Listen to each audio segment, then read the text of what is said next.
আল্লাহর বান্দারা প্রচন্ড গরম, তারপর আপনারা অল্প সময় বসেন, দিনই কিছু সিরাতুন নবী সাল্লাল্লাহু আলাইহি ওয়াসাল্লামের রাসূলের সিরাত নিয়ে কিছু আলোচনা হবে, ছাত্রদের পাগড়ি প্রদান করা হবে, আপনারা মোনাজাত দিয়ে বাড়িতে যাবেন ইনশাআল্লাহ।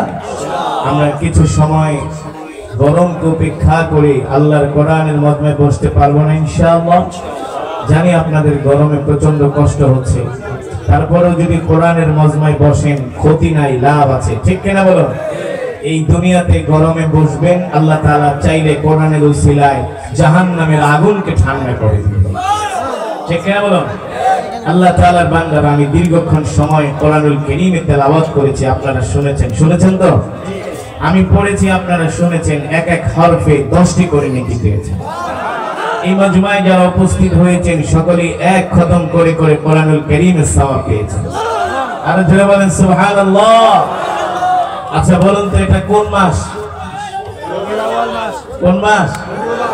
হ্যাঁ, গত কিছুদিন আগে উত্তরবঙ্গে গিয়েছিলাম, বলে হুজুর এটা তো কার্তিক মাস, আশ্বিন শেষ কার্তিক শুরু। বলি কেন? আমরা কিছুদিন পরে ধান কাটবো।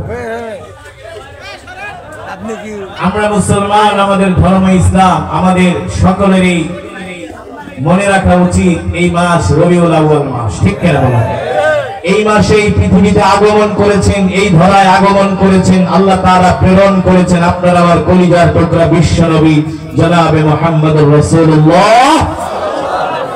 আজকে বর্তমানে যে অশান্ত পৃথিবী, টালমাটাল পৃথিবী, অস্থিতিশীল পৃথিবীর রাষ্ট্রপ্রধানরা এই পৃথিবীতে শান্তি প্রতিষ্ঠা করতে পারছেন না, ঠিক কিনা বলো? তারা চরম ভাবে পৃথিবীতে শান্তি প্রতিষ্ঠা করতে ব্যর্থ। কিন্তু আল্লাহর নবী বিশ্ব নবী রাহমাতুল লিল আলামিন যদি থাকতেন, সারা পৃথিবীতে শান্তি প্রতিষ্ঠা হয়ে যেত। তার কারণ তিনি হলেন রাহমাতুল লিল আলামিন। আরো জোরে বলুন, তিনি ছিলেন নবী, তিনি ছিলেন রাষ্ট্রপ্রধান, ঠিক কিনা বলুন? তিনি ছিলেন ইমামুল আম্বিয়া, সমস্ত নবীদের ইমাম, সাইয়্যিদুল মুরসালিন, সমস্ত নবীদের সরদার, খাতামুন নবিয়্যিন, যার পরে পৃথিবীতে আর কোন নবীর আগমন হবে না, ঠিক কিনা বলুন?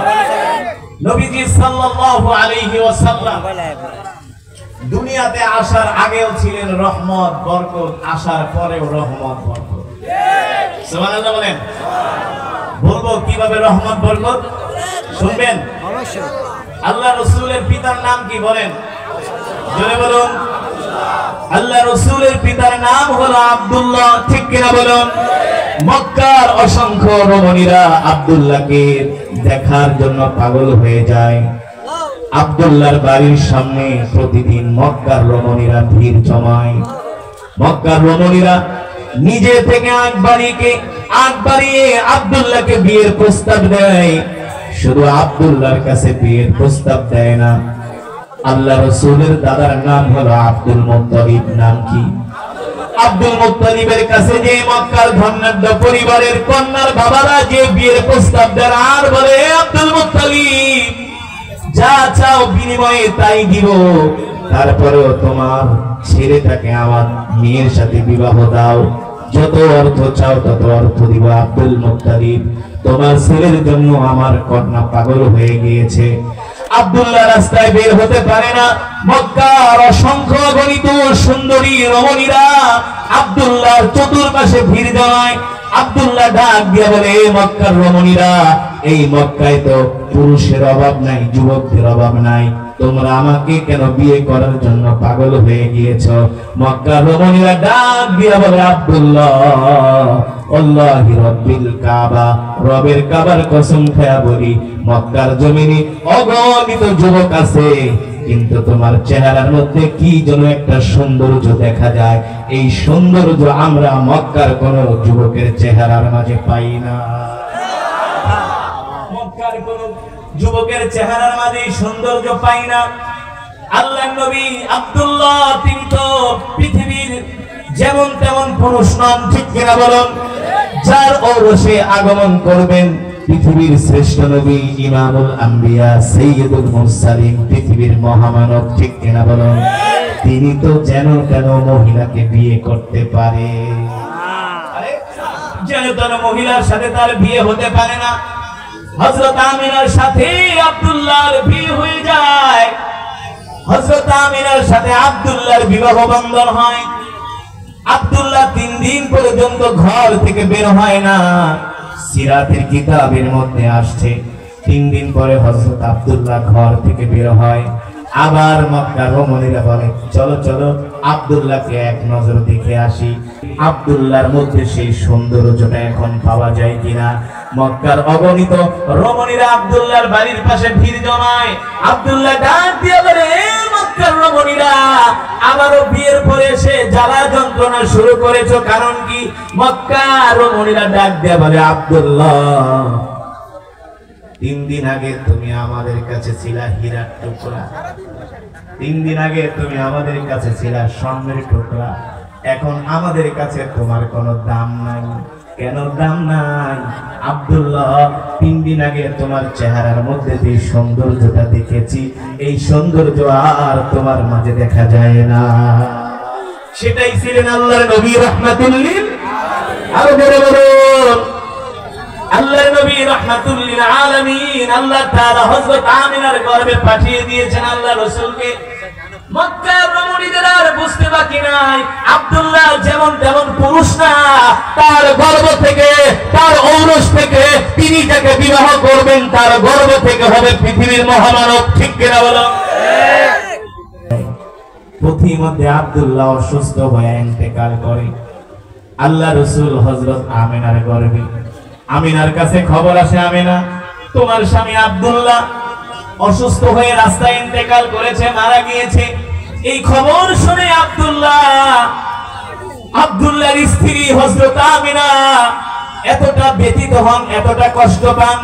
হযরত আমিনা আফসোস করে আর বারবার বলে আব্দুল্লাহ তোমার সন্তান আমার গর্ভে, তুমি আমাকে একা রেখে চলে গেলা।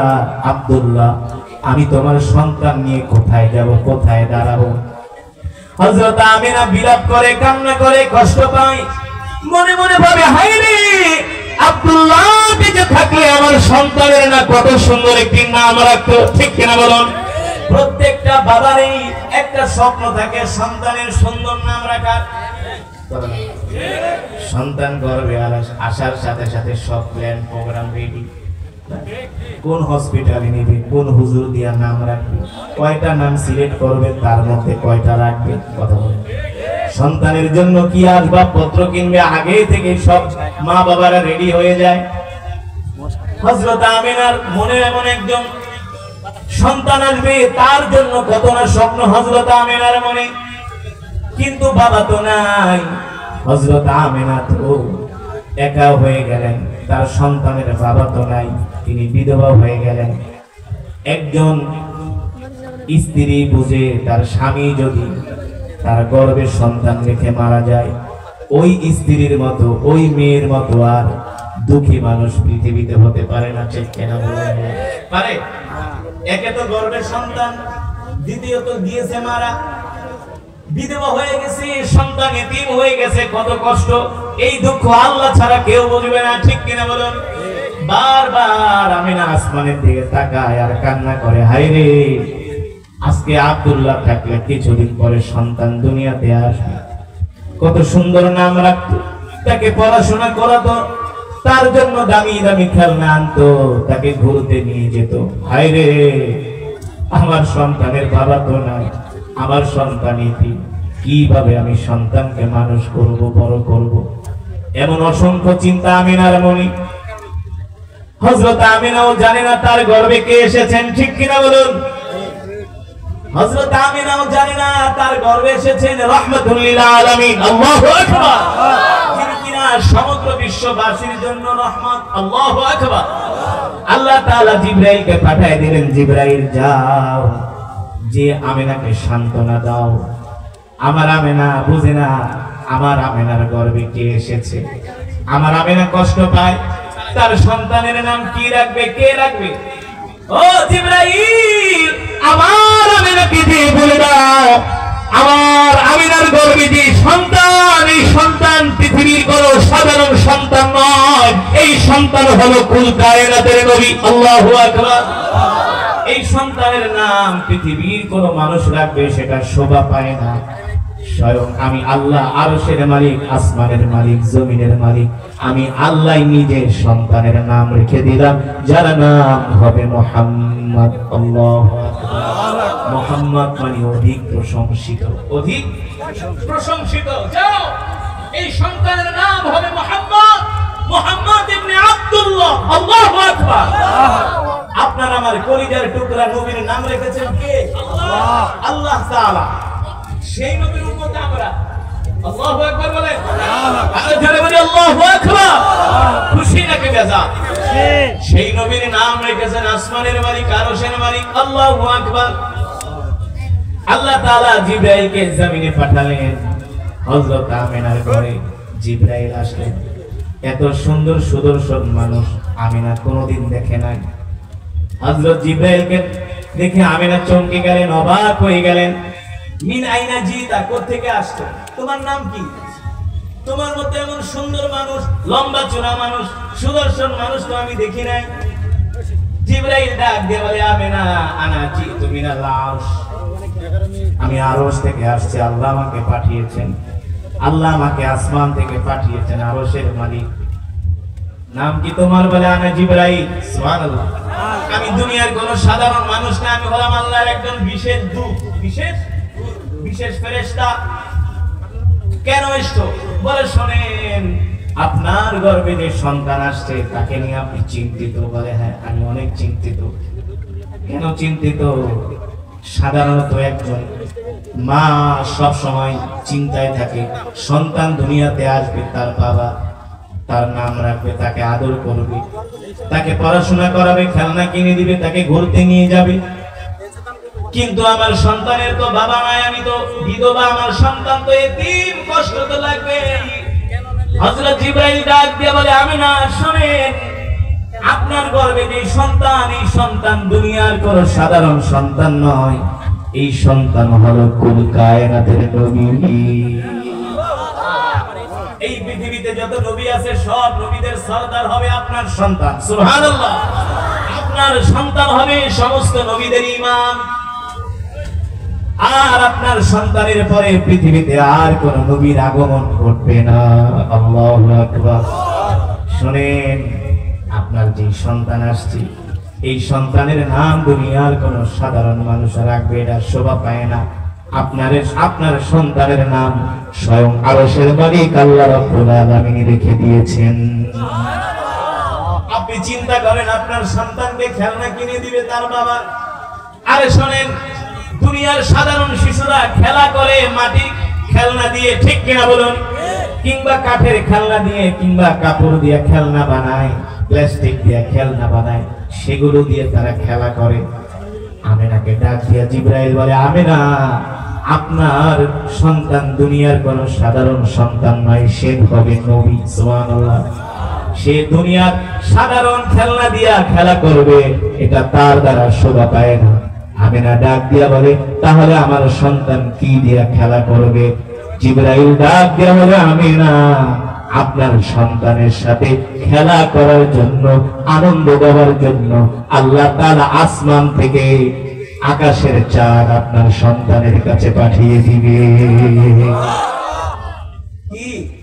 আকাশের চাঁদ, আকাশের চাঁদ আসবে আপনার সন্তানের সাথে খেলা করার জন্য। কোথায় আসবে? বলে আপনার বাড়িতে। সুবহানাল্লাহ। আকাশের চাঁদ এসে আপনার সন্তানের সাথে খেলা করবে। সুবহানাল্লাহ বলবেন না? আমিনা, আপনি চিন্তা করেন আর কি? বলে আমার সন্তানকে কে পড়াশোনা করাবে?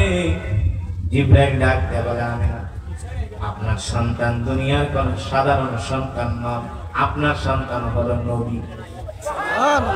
ছোট মোটো নবী নয়, কোন গোত্রের নবী নয়, কোন বংশের নবী নয়, কোন দেশের নবী নয়, ঠিক কিনা বলেন? আপনার সন্তান হলো কেন্দ্রীয় নবী, ওয়ার্ল্ড ওয়াইড, ঠিক কিনা বলুন? সারা পৃথিবীর নবী, কুল কায়নাতের নবী। আপনার সন্তান শুধু মানুষের নবী না, আপনার সন্তান হলো গাছের নবী, মাছের নবী। আর আসতে বলতে পারেন, নবী আবার গাছের নবী কিভাবে হয়? প্রশ্ন আসে কি আসে না? হুজুর, নবী আবার গাছের নবী কিভাবে হয়? আল্লাহ রাসূল সাল্লাল্লাহু তাআলা আলাইহি ওয়াসাল্লাম যখন মসজিদে নববীতে কোরআনের দাওয়াত দিতেন, কোরআনের কথা বলতেন, দিন দিন দূর দূরান্ত থেকে কাফেররা এসে কালেমা পড়ে মুসলমান হতে লাগলো। সুবহানাল্লাহ। আল্লাহ রাসূল মসজিদে নববীর বারান্দায় একটা খেজুর গাছ ছিলেন। কি ছিলেন? খেজুর গাছ ছিলেন, এবং চেয়ার ছিলেন না। আল্লাহ নবী খেজুর গাছের সাথে হেলান দিয়ে কোরআনের কথা বলতেন। কিন্তু দিন দিন মুসলমানের সংখ্যা বেড়ে যাওয়ার কারণে দূর থেকে আল্লাহ রাসূলের চেহারা মোবারক দেখা যায় না, আর সাহাবীরা আল্লাহ রাসূলের চেহারা দেখবে না, এটা হতে পারে না। তাদের কলিজা ঠান্ডা হয় না। ঠিক সাহাবীরা এসে প্রস্তাব দিল, গো আল্লাহ রাসূল, দিন দিন আমাদের সংখ্যা বেড়ে যাচ্ছে, আপনি খেজুর গাছের নিচে হেলান দিয়ে বসেন, দূর থেকে আপনাকে দেখা যায় না। আমরা সিদ্ধান্ত নিয়েছি আপনার জন্য আমরা একটা উঁচু জায়গায় একটা মেম্বার বানাবো। সুবহানাল্লাহ। কি বানাবো? উঁচু একটা মেম্বার বানাবো। আপনি উঁচু জায়গায় উঠে কোরআনের কথা বলবেন, আমরা প্রাণ খুলে শুনবো, আপনার চেহারা দেখবো। আল্লাহু আকবার। আমাদের কলিজা ঠান্ডা হবে। আল্লাহ রাসূল অনুমতি দিলেন, ঠিক আছে যাও তোমরা মেম্বার বানাও। আল্লাহ রাসূলের জন্য মেম্বার বানানো হলো, মসজিদে নববীতে মেম্বার স্থাপন করা হলো। আল্লাহ নবী সেই মেম্বারের উপরে বসে কোরআনের কথা বলতেছেন। আল্লাহ রাসূল বয়ান করতে করতে এক পর্যায়ে মসজিদের বাহির থেকে ছোট্ট শিশু বাচ্চার মতো ঢুকরে ঢুকরে কান্নার আওয়াজ আসতেছে। বুঝছেন তো? ছোট্ট শিশু বাচ্চার মতো ঢুকরে ঢুকরে কান্নার আওয়াজ আসতেছে, অথচ আশেপাশে কোনো ছেলে সন্তান নাই। কে কাঁদে? কে কাঁদে? আল্লাহ রাসূল তার সাহাবী আব্দুল্লাহ ইবনে মাসউদকে বললেন, আব্দুল্লাহ ইবনে মাসউদ যাও দেখো তো কোন বাচ্চা কান্না করতেছে। আব্দুল্লাহ ইবনে মাসউদ মসজিদের বারান্দায় করে কান্নার আওয়াজ পায় না। কান্নার আওয়াজ পাবে কিভাবে? এই কান্না তো আর সাহাবীর জন্য করে না, কান্না করে নবীর জন্য। ঠিক কিনা বলেন?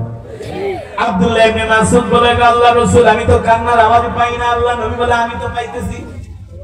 নবীজি নিজেই কেমন দয়ার নবী ছিলেন, ভালোবাসার নবী ছিলেন। আল্লাহু আকবার। যার কোনো অহংকার নাই। আল্লাহু আকবার। যার রাতও যেমন দিনও তেমন। সুবহানাল্লাহ। যিনি রাতেও যেমন দিনেও তেমন। আর আজকে তো যারা বড় বড় কথা বলে, ওদের রাতের চরিত্র একরকম, দিনের চরিত্র আরেক রকম। ঠিক কি বলে? দিনের বেলা ফেরেশতা আর রাতের বেলা হারে হারামজাদা। আছে কি আছে না? দিনের আলোতে মানুষের সামনে কথা কয় ফেরেশতার মতো, আর রাতের বেলা কাজ করে শয়তানের মতো। হ্যাঁ? কিন্তু আমার নবীর চরিত্র কেমন ছিল? তিনি রাতেও যেমন ছিলেন, দিনেও তেমন ছিলেন। সুবহানাল্লাহ। আল্লাহর নবী 63 বছর জিন্দেগিতে কোনোদিন তার জবান দিয়ে একটা মিথ্যা কথা বের হয় না।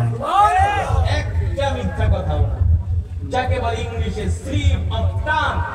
আল্লাহ রাসূলের মুখ ফসকেও কোনোদিন একটা মিথ্যা কথা, একটা অসার কথা আল্লাহ রাসূলের জবান দিয়ে বের নাই। এই পৃথিবীর রাষ্ট্রপ্রধানেরা, সুশীল সমাজেরা, যারা নিজেদেরকে বাংলাদেশের সুশীল দাবি করো, একটার মাথায় চুল নাই। থাকবে কিভাবে? সারাদিন শুধু শয়তানি চিন্তা। ঠিক কিনা বলো? কত মাসে দেখি তোমরা কত বিষয় নিয়ে টকশো করো। এই রবিউল আউয়াল মাসে তোমাদের উচিত ছিল প্রত্যেকটা টেলিভিশন চ্যানেলে এক মাস ব্যাপী আল্লাহ রাসূলের জীবনী নিয়ে আলোচনা করা, সিরাত নিয়ে আলোচনা করা, কিভাবে রাষ্ট্র পরিচালনা করেছে, কি ছিল তার পররাষ্ট্র নীতি, কি ছিল তার স্বরাষ্ট্র নীতি, কি ছিল তার অর্থনীতি। ঠিক কিনা বলো? তোমরা তো কত মহাত্মা গান্ধী, চ্যাটার্জি, ব্যানার্জি, ঘোড়ার ডিমের জি, না লেনসন ম্যান্ডেলা, ওদেরকে নিয়ে তোমরা টকশো করো। আল্লাহ রাসূলের জীবনী নিয়ে টকশো করতে পারো না?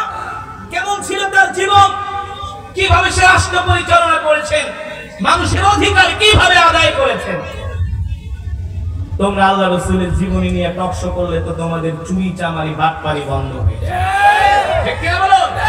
আল্লাহ রাসূল রাষ্ট্রনায়ক ছিলেন, রাষ্ট্রপ্রধান ছিলেন। কিছু মানুষ বলে মোল্লাদের দেশ চালানোর যোগ্যতা নেই। বলে কি বলে না? মোল্লাদের দেশ চালানোর যোগ্যতা আছে, কিন্তু চুরি করার যোগ্যতা না। আমি চ্যালেঞ্জ করে বলি, বাংলাদেশে অনেকগুলো বর্তমানে মোল্লা ছিল চেয়ারম্যান মেম্বার, ঠিক কিনা বলুন? যে এলাকায় মোল্লারা চেয়ারম্যান সেই এলাকায় কোনো দুর্নীতি নেই। মোল্লারা এই আধুনিক যুগেও পায়ের সাইকেল চালায় মানুষের বাড়িতে যায় যায় জনগণের ভাতা দিয়ে আসে। হ্যাঁ, পায়ে হেঁটে ভাতা দিয়ে আসে। একজন আলেম চেয়ারম্যান তিনি নিজের হাতে ইউনিয়ন পরিষদের ওয়াল নিজেই নির্মাণ করছেন, নিজে রাজমিস্ত্রি, আশেপাশে তার লোকজন সবাই লোক যোগান। এই হলো মোল্লাদের অবস্থা। মোল্লারা পৃথিবীতে রাষ্ট্র পরিচালনা করতে পারে না। দেখো না তোমার বাবা মোল্লারা তালেবানরা কিভাবে তারা রাষ্ট্র পরিচালনা করছে। ওই আমেরিকা গণায়ও ধরে না। এই কিছুদিন আগে তারা পাকিস্তানে আসছে, দুইজন মোল্লা আফগান থেকে আসছে। পাকিস্তানের জাতীয় সঙ্গীত বাজতেছে, সেটার ভিতরে বাজনা দেওয়া, কি দেওয়া, সবাই দাঁড়ায়া বাজনার তালে তালে জাতীয় সঙ্গীত গায়, আর মোল্লা দুইজন বসে আছে। কি এর ঘোড়ার ডিম? দুইজন কেন বসলো না? বলে বাজনা ছাজনা হারাম, এগুলো আমরা অ্যাকসেপ্ট করি না। ঠিক কিনা বলুন? পৃথিবীর পরাশক্তি আমেরিকা 20 বছরই মোল্লাদের মার খেয়েছে। পৃথিবীর পরাশক্তি রাশিয়া, সোভিয়েত ইউনিয়ন 15 বছর এই মোল্লাদের সাথে যুদ্ধ করছে, কিন্তু পারে না। ঠিক কিনা বলুন? হ্যাঁ, এখন সেই রাশিয়া যায় মোল্লাদের সাথে আঘাত করতে চায় না। চীন বুঝছে যে মোল্লারা আসলে কি জিনিস। ঠিক কিনা বলুন? হ্যাঁ, মোল্লারাও যদি বাংলাদেশের এই আন্দোলনে যোগ না দিত তাহলে এই আন্দোলন সফল হতো না। এই আন্দোলনের সূচনাই করেছিল মোল্লারা 2013 সালে। ঠিক কিনা বলুন? মোল্লা কারা? এই আন্দোলনের বীজ বপন করেছিল মোল্লারা।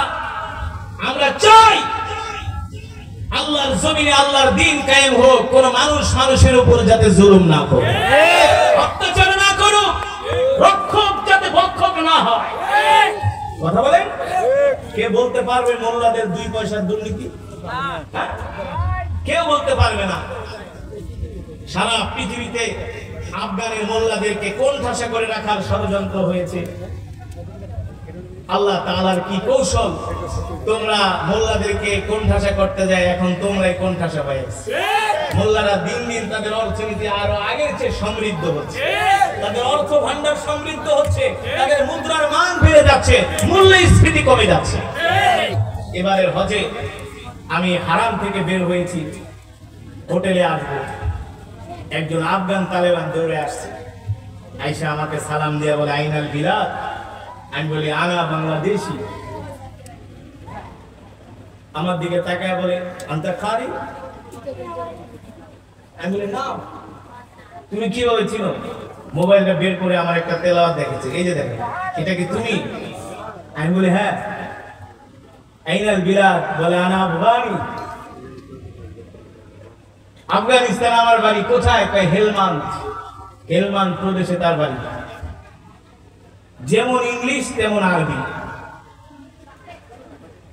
একেবারে হারাম থেকে আজিজিয়া পর্যন্ত প্রায় 3 কিলোমিটার রাস্তা কথা বলতে বলতে চলে গেছি। চোখের পলকে 3 কিলোমিটার রাস্তা পার হয়ে গেছে।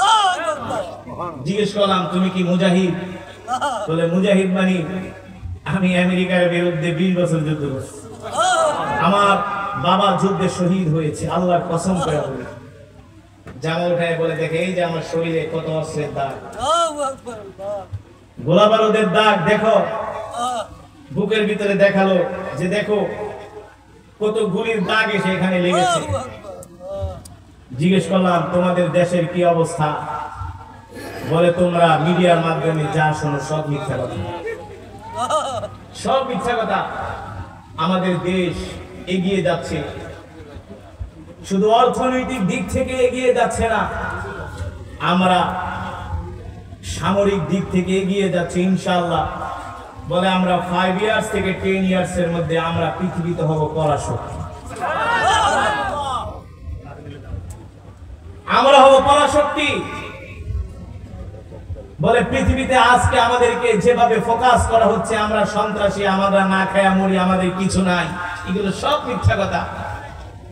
বলে শোনো যেই দিন থেকে আমরা ক্ষমতা গ্রহণ করেছি, আল্লাহর কোরআন বলেছে যদি কোরআনের রাজ কায়েম হয়ে যায় আল্লাহ তাআলা মাটির নিচ থেকে বরকত বের করে দেয়, আসমান থেকে আল্লাহ তাআলা সাকিনা নাজিল করে। বলে আগে আমাদের আনার গাছে, যেই গাছে আনার হতো 5 কেজি, এখন হয় 20 কেজি। আল্লাহ তাআলা মাটির নিচ থেকে বরকত বের করে দিচ্ছেন। সুবহানাল্লাহ বলেন। বন্ধুরা আমার, যুবক, আমরা তো সেই বিশ্বনবীর শিষ্য। আমরা তো পৃথিবীতে শুধু আরামায়েশী বিলাসী জিন্দেগি যাপন করতে আসি নাই। আল্লাহ তাআলা আমাদেরকে এই দুনিয়াতে দায়িত্ব দিয়ে পাঠিয়েছেন আল্লাহর জমিনে আল্লাহর দ্বীন কায়েম করার জন্য, কোরআনের রাজ কায়েম করার জন্য। ঠিক কিনা বলো? আমরা সেই বিশ্বনবীর শিষ্য। আমাদের নবী ছিলেন রহমাতুল লিল আলামিন। একটু আগে হাদিসের যে বিষয়টা নিয়ে আলোচনা করছিলাম, মনে আছে তো? কোনটা? আরে ওই যে খেজুর গাছ, মনে আছে নাকি? হ্যাঁ, আল্লাহ রাসূল রাহমাতুল লিল আলামিন তিনি ছোট বাচ্চার মতো আবেগ প্রবণ হয়ে তিনি মসজিদ থেকে বের হয়ে গেলেন। কোত্থেকে কান্নার আওয়াজ আসে।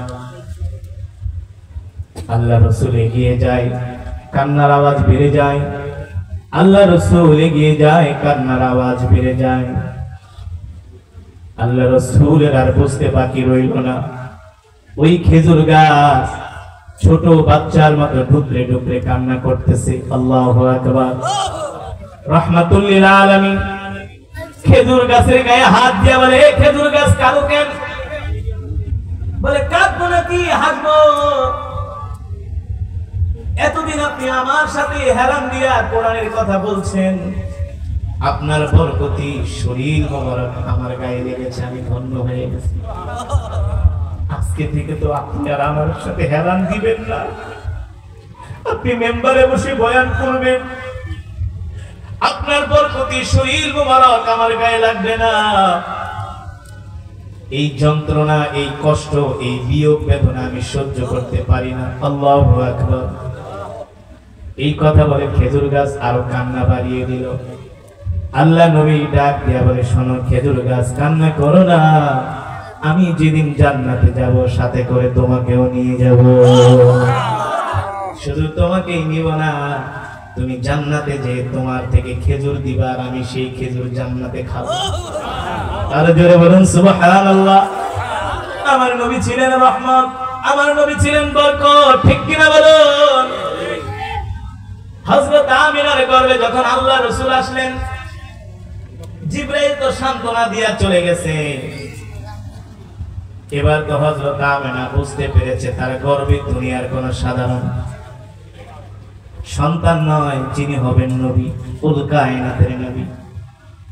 হযরত আমিনা আত্মীয় স্বজনের বাড়িতে যায়, আত্মীয় স্বজন আসে, দাওয়াত দিয়া নিয়ে যায়। হযরত আমিনা যেই দিকে যায় সেই দিক থেকে তার শরীর থেকে জান্নাতের খুশবুর ঘেরান বের হয়। যেই রাস্তা দিয়ে যায় ওই রাস্তায় এসে মানুষ সিরিয়াল ধরে দাঁড়ায় থাকে খুশবুর ঘেরান নেওয়ার জন্য। সুবহানাল্লাহ। কে গেল রে, কে গেল রে? আমিনা গেল, আমিনা গেল। এই রাস্তা দিয়া যেখানে আমিনা সেখানে ঘেরান। সুবহানাল্লাহ। হযরত আমিনা রাস্তায় বের হয়, গাছগুলো আমিনাকে সালাম দেয়, আসসালামু আলাইকি ইয়া আমিনা। আমিনাকে গাছ সালাম দেয়।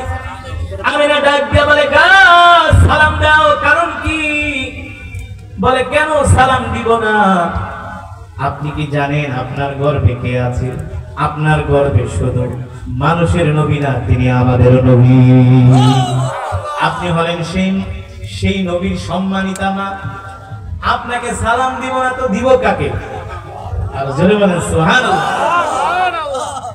আল্লাহ রাসূলের সম্মানে শুধু গাছ সালাম দেয় না, পাথর পর্যন্ত সালাম দেয়। আল্লাহু আকবার। হযরত আমিনা যেদিকে যায় সেদিকে ঘ্রাণ আর ঘ্রাণ। এই গাছ বলে নবীর মা আসতেছে, পাথর বলে নবীর মা আসতেছে। আল্লাহু আকবার। এবার মক্কার কিছু দুষ্ট মহিলারা আমিনার বিরুদ্ধে লেগে গেল। আমিনা যেখানেই যায় সেখানেই ঘ্রাণ। আমিনা এত দামি দামি খুশবু কোথায় পায়? আমিনার তো স্বামী নাই। আছে না কিছু দুষ্ট মহিলা? দুষ্ট মহিলারা আব্দুল মুত্তালিবের স্ত্রীর কাছে যায় বিচার দেয়, তোমার ছেলের বউ বিধবা, কিন্তু দামি দামি খুশবু কোথায় পায়? ছেলে তো মারা গেছে, এত দামি দামি খুশবু কোথায় পায়? দুষ্ট মহিলারা আব্দুল মুত্তালিবের স্ত্রীর কাছে বিচার দেয়। আব্দুল মুত্তালিবের স্ত্রী আমিনাকে কিভাবে জিজ্ঞেস করে, সন্তান তো মারা গেছে, ছেলের বউ বিধবা হয়ে গেছে, সম্ভ্রান্ত পরিবারের কন্যা হলো আমিনা, জাতের মেয়েদেরকে ধমক দেওয়া লাগে না, চোখ রাঙ্গানিতে, চোখের কথায়, চোখের ইশারায় তারা বুঝে যায়, ঠিক কিনা বলুন? এই কারণে নদীর পানি ঘোলাও ভালো, জাতের মেয়ে। এ যুবক, বিয়ে তো করবা, জাতের মেয়ে দেখা বিয়ে করবে, যাকে তাকে দেখা বিয়ে করে না, প্রস্তাবিত হবে, ঠিক কিনা বলুন? হযরত আমিনা ছিলেন সম্ভ্রান্ত পরিবারের একজন কন্যা। আল্লাহু আকবার। আব্দুল মুত্তালিব তার স্ত্রীকে বলল, ঠিক আছে, আমিনাকে একদিন ডাকো, তার সাথে আমরা কথা বলি। আশেপাশের মহিলারা এসে আমিনার নামে নালিশ দেয়, অথচ আশেপাশের মহিলারা তো বুঝে না আমিনার গর্ভে তো দুনিয়ার শ্রেষ্ঠ নবী, ঠিক কিনা বলো? তারা তো সমালোচনা করবে। হযরত আমিনাকে ডাক দেওয়া হলো। আব্দুল মুত্তালিবের স্ত্রী ডাক দিয়ে বলে, মা, তোমাকে একটা কথা বলবো, তুমি রাগ করবা না, কষ্ট পাবা না। আমিনা ডাক দিয়া বলে, উম্মি, বলুন, কি বলবেন? আমিনা গো, শোনো মা, তুমি তো বিধবা, আমাদের সন্তান তো মারা গেছে, কিভাবে তোমাকে কথাটা বলি রে আমিনা। আমিনা গো, তুমি দামি দামি খুশবু কোথায় পাও? তুমি যেখানেই যাও, রাস্তায় বের হলে, ঘরে থাকলেও শুধু খুশবুর ঘ্রাণ বের হয়। হযরত আমিনা ডাক দিয়ে বলে, আম্মা জান, কে বলেছে? বলে, আশেপাশের মহিলারা এসে বিচার দিছে। শুধু মহিলারা না, আমি নিজেও তোমার থেকে ঘ্রাণ পাই। তুমি রান্নাঘরে গেলে ঘ্রাণ পাই, গোসলখানাও ঘ্রাণ পাই, তোমার পাশে পিছনে পিছনে আমি যেখানে যাই সেখান থেকেই ঘ্রাণ পাই। হযরত আমিনা ডাক দিয়ে বলে, আম্মা জান, আমি একজন বিধবা, আমি, আমার স্বামী নাই, কে আমাকে খুশবু এনে দিবে? কোত্থেকে আমি দামি দামি খুশবু পাবো? তবে শোনেন গো আম্মা জান, যেই দিন থেকে আমার গর্ভে আমার সন্তান মুহাম্মদ আসছে, সুবহানাল্লাহ, মুহাম্মদ নাম শুনে আব্দুল মুত্তালিবের স্ত্রী অবাক হয়ে গেছে। তোমার সন্তান যিনি গর্ভে, তার নাম মুহাম্মদ, এমন নাম তো শুনি নাই, এই নাম তুমি কোথায় পাইলা? সুবহানাল্লাহ। আমিনা ডাক দিয়া বলে, আম্মা জান, আমার গর্ভে যে সন্তান, এই সন্তানের নাম দুনিয়ার কোন মানুষ রাখবে সেটা শোভা পায় না। আমার সন্তানের নাম আসমানের মালিক, জমিনের মালিক আল্লাহ রাব্বুল আলামিন রেখে দিয়েছে। আমার সন্তানের নাম হলো মুহাম্মদ। আমার সন্তানের নাম জোরে বলুন, মুহাম্মদ। আল্লাহ তাআলা জিবরাইলের মাধ্যমে আমাকে জানিয়ে দিয়েছেন, সুবহানাল্লাহ। আম্মা জান, শোনেন শোনেন, যে দিন থেকে মুহাম্মদ আমার গর্ভে এসেছে, সেই দিন থেকে আমার শরীর থেকে জান্নাতের ঘ্রাণ বের হয়, খুশবুর ঘ্রাণ বের হয়। আল্লাহু আকবার। কেন এবার বের হবে না? হযরত আমিনার গর্ভে হলেন রাহমাতুল লিল আলামিন। আল্লাহু আকবার। মুসলমান সেই নবীর উম্মত আমরা খুশি নাকি দাদা? খুশি। জোরে বলুন। শুধু খুশি হলেই চলবে না, সেই নবীর আদর্শ গ্রহণ করতে হবে, সেই নবীর চরিত্র গ্রহণ করতে হবে, ঠিক কিনা বলেন? সেই নবীর সুন্নাহ অনুযায়ী আমাদেরকে চলতে হবে। আজকে সেই রাসূলের সুন্নাত আমাদের মাঝে নাই, সেই নবীর আখলাক চরিত্র আমাদের মাঝে নাই। অথচ আল্লাহর নবী কি বলছেন? মান আহাব্বা সুন্নতি ফাকাদ আহাব্বানি ওয়া মান আহাব্বানি কানা মাই ফিল জান্নাহ। উম্মত, তোমরা যদি আমার সুন্নতকে ভালোবাসো, আমার সুন্নতকে জিন্দা করো, আমার একটা আদনা থেকে আদনা সুন্নতকে যদি তোমরা দুনিয়ার জমিনে প্রতিষ্ঠিত করো, আমি নবী তোমাদেরকে সাথে নিয়ে আল্লাহর জান্নাতে প্রবেশ করব। অথচ রাসূলের সুন্নাত আমাদের মাঝে নাই। আজকে যুবকদের মাঝে রাসূলের সুন্নাত নাই, ঠিক কিনা বলেন? যুবকরা চুল কাটার জন্য সেলুনে যায়, কোথায় যায়? যায়া বলে না, সেলুনের ভাই, আমার চুলটা আমার নবীর স্টাইলে কেটে দাও। ও সেলুনের ভাই, আমার চুলটা আমার নবীর সুন্নত তরিকায় কেটে দাও, ঠিক কিনা বলেন? সেলুনে যায় প্রথম সেলুনে যাই প্রথম মেসির চেহারা দেখায়। কার চেহারা? যে মেসি হলো একজন ইহুদি, বিয়ে ছাড়া 4টা সন্তান জন্ম দিয়েছে, ঠিক কিনা বলেন? যে নেইমারের চেহারা দেখায়, রোনাল্ডোর চেহারা দেখায়, ঠিক কিনা বলেন? শাহরুখ খানের চেহারা দেখায়, যে শাহরুখ হলো মুসলমান, ওর স্ত্রী হলো হিন্দু, ওদের গর্ভে যারা জন্ম নিছে সব হলো পাস্টার। ওদের কাজকে আমরা অনুসরণ করি, অনুকরণ করি, অথচ আমাদের উচিত ছিল আল্লাহ রাসূলকে অনুসরণ করা, ঠিক কিনা বলেন? এই কারণে আজ থেকে আমরা জীবনে যতদিন বাঁচবো আল্লাহ রাসূলের সুন্নাত অনুযায়ী বাঁচবো।